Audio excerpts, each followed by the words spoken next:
Hello， 大家好，我是黄牛，欢迎收看本期小白测评。今天呢，我们又在第一时间为大家带来 LG 游戏手机3的一个大的一个开箱。之前 LG 的每代机型呢，我们都有非常详细的体验，而且也做过游戏手机的横评。LG 虽然说并不是第一个做游戏手机的，但是呢，它真的是把游戏手机带到了一个全新的专业化的一个高度。不过这几天小白测评，咱们马上来看一下 LG 的第3代。我们也把它的这个上一代机型呢准备在这儿了。这个箱子呢是非常熟悉的啊，之前呢我们就给大家体验过 LG 的这种全套这个箱子。哇！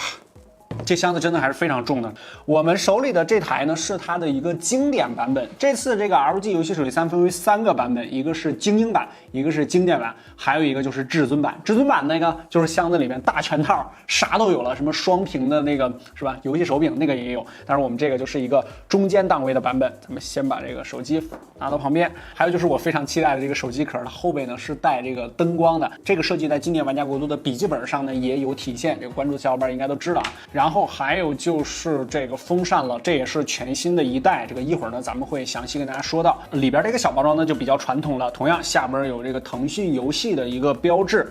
旁边也是，拿出来，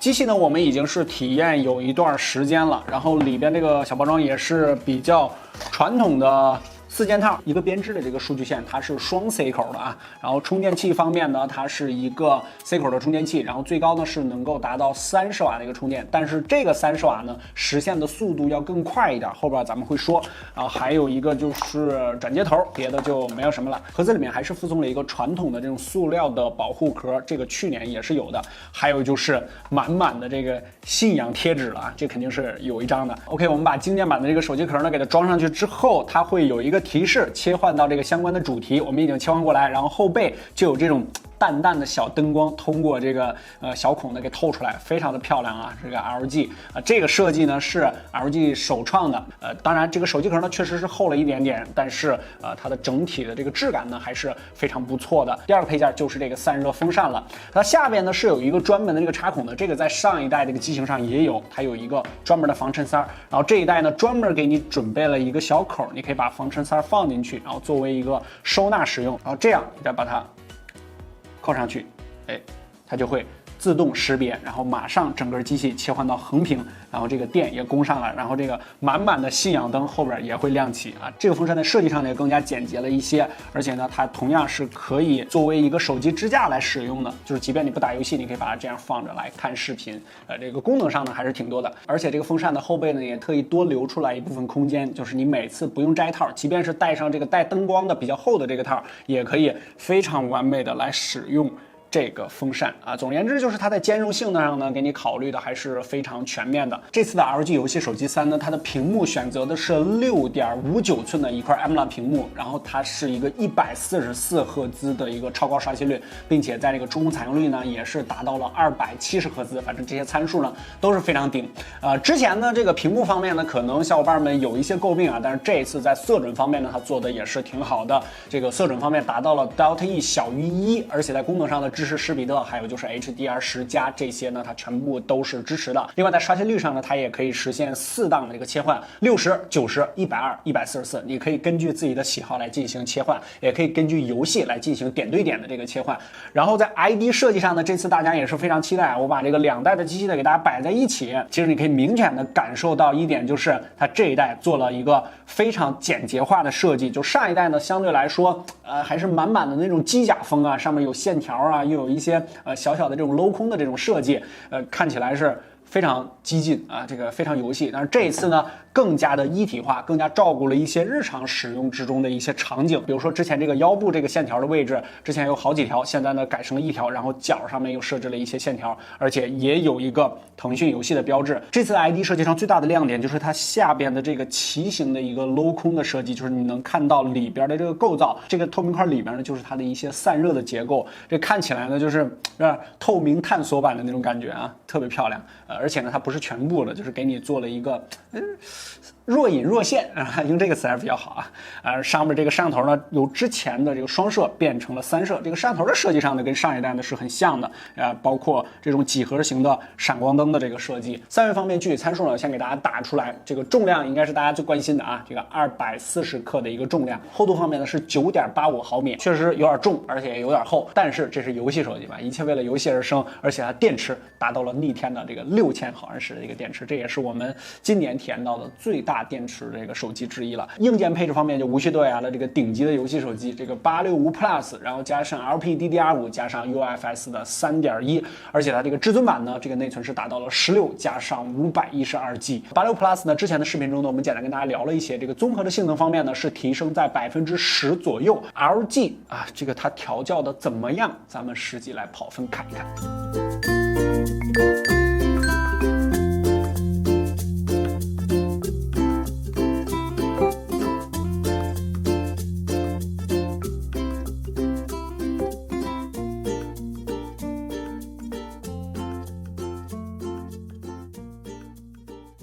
3个版本的一个区分上呢，它的这个精英版呢是没有这个非常漂亮的这个旗形的镂空设计的。然后还有就是在处理器上呢，这个精英版呢是865，并不是 Plus 啊，这个你需要注意一下。这次它的正面 LED 系统呢也是做了一个专业的调教，但是它不是全对称的，是一个声音大一点，一个声音小一点。但是我们实际体验上呢还是非常不错的。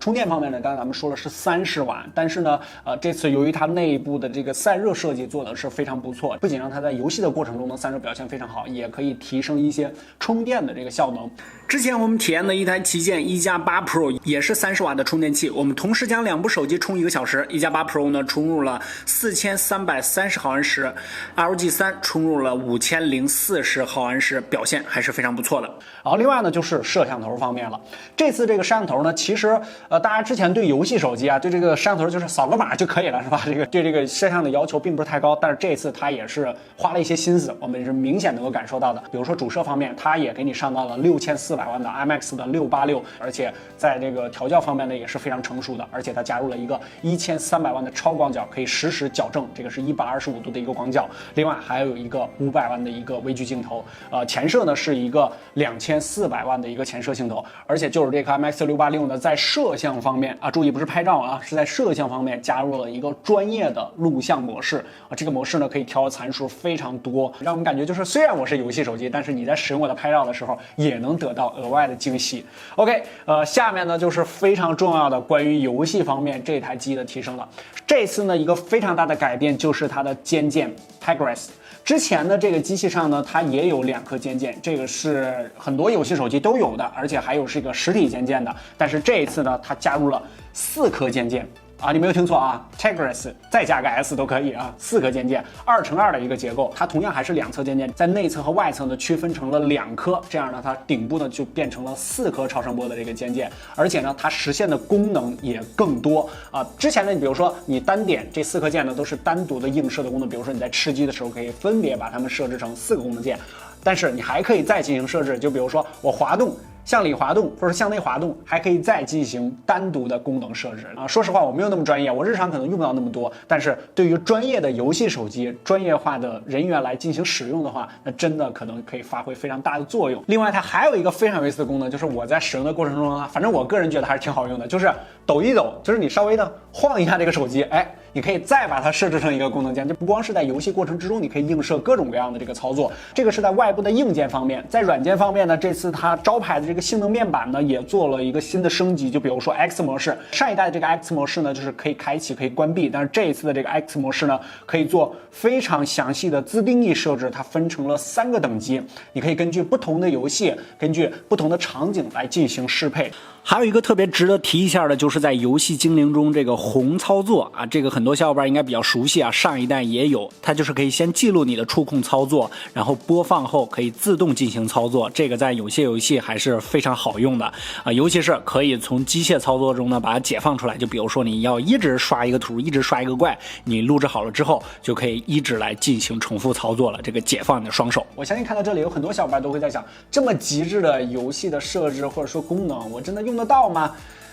我只能说它可以把你的这个游戏水平通过外部的一些因素做一些进一步的提升。当然，对于顶尖玩家，对于专业化的玩家来说呢，这个游戏手机真的是可以提升巨大的。但是对于普通玩家来说呢，可以让你从白银然后变到黄金。OK， 除了视频中我们体验的这些呢，还有它的这个至尊版。我们现在呢是没有这一代的，但是呢，我可以给大家展示一下我们上一代的。我给大家看一眼，这个就是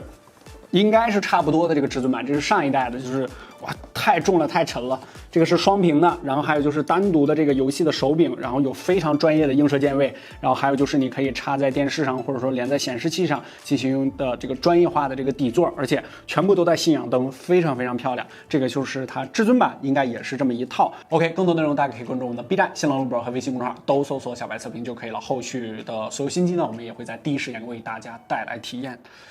哇，这个太游戏了，实在是太游戏了。